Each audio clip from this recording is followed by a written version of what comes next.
La Vio 57, c'est une 5 tonnes 5, catégorie 5 tonnes 5.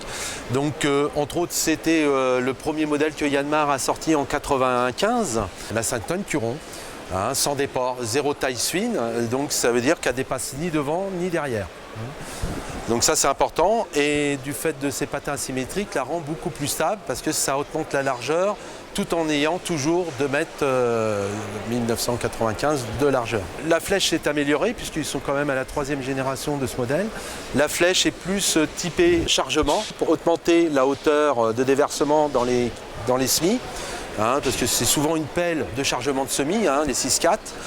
Et de là, on a une meilleure, approche au niveau du camion et une meilleure levée aussi derrière. Puisque les profondeurs de fouille, en général, pour ce modèle-là, conviennent tout à fait.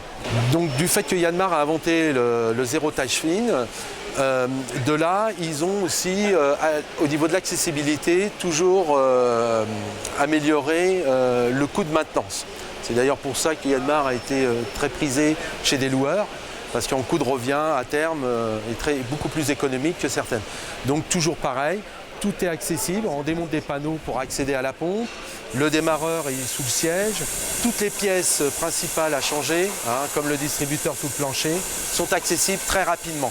Ce modèle a 3 configurations, la Light, qui est la basique, le standard et la VIP. Et la VIP, elle est équipée full option, les phares à LED, 3 phares à LED, un gyrophare embranchable derrière, un siège suspendu pneumatique, une alimentation carburant avec une pompe, une climatisation.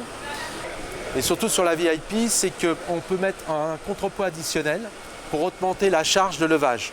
La lame, entre autres, est maintenant un peu plus allongée que le modèle précédent, du fait que maintenant, beaucoup de clients demandent à pouvoir gratter jusqu'au bord de la lame. Ou aussi pour pouvoir coincer leur godet, pour pouvoir se déplacer aussi. Voilà. Et ça augmente encore la capacité de levage frontale quand on vient lever une charge très lourde.